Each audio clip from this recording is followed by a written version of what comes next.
As 2026 approaches, the housing market remains in the middle of what Rick Sharga calls a 5-year reset rather than a rapid correction or rebound. After prices soared more than 40% during the pandemic and mortgage rates doubled, affordability hit the worst levels in decades.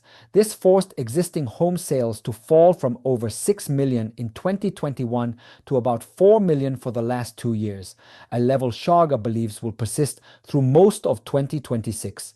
Inventory is building slowly, days on market are rising, and price growth has cooled dramatically, with some markets even seeing small declines as wages slowly catch up to rapid pandemic-era price jumps. Sharga expects sales to improve slightly next year, but remain historically weak without a major shift in rates or economic sentiment.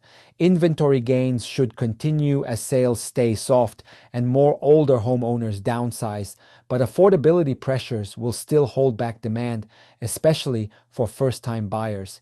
Even with these challenges, mortgage delinquencies remain near record lows thanks to strong borrower credit profiles, low unemployment, and homeowners holding trillions in equity.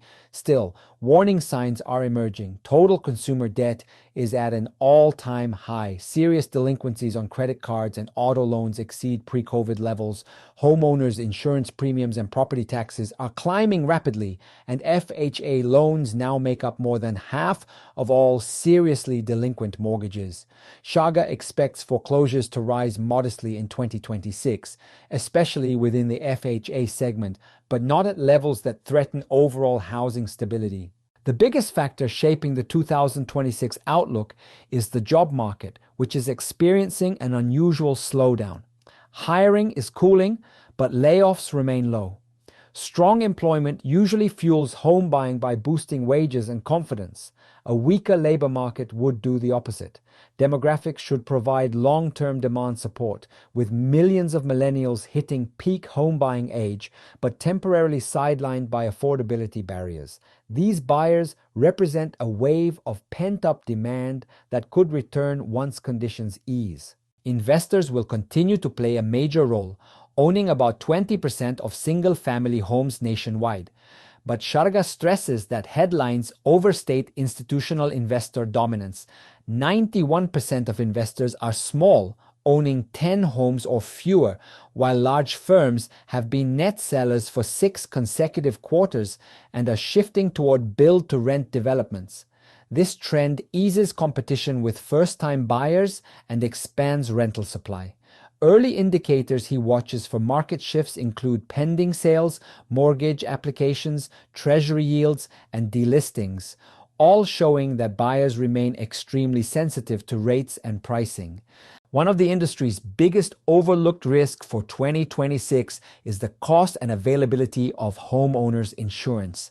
Premiums are rising sharply, deductibles are increasing, and some regions face insurers pulling back entirely.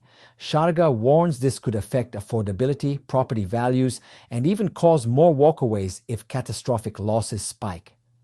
Meanwhile, policy decisions, particularly whether Fannie Mae and Freddie Mac are released from conservatorship, could reshape mortgage rates and market stability. Efforts to open federal land for affordable housing and expand lower-cost construction at the state and local levels could help, but will take time. Ultimately, Sharga emphasizes that the road to recovery will be gradual. The market is stabilizing but not rebounding. Sales will likely remain flat entering 2026, with real improvement expected to form late next year and gain momentum into 2027. For now, the key message is patience. The reset is underway, but the rebuild will be slow.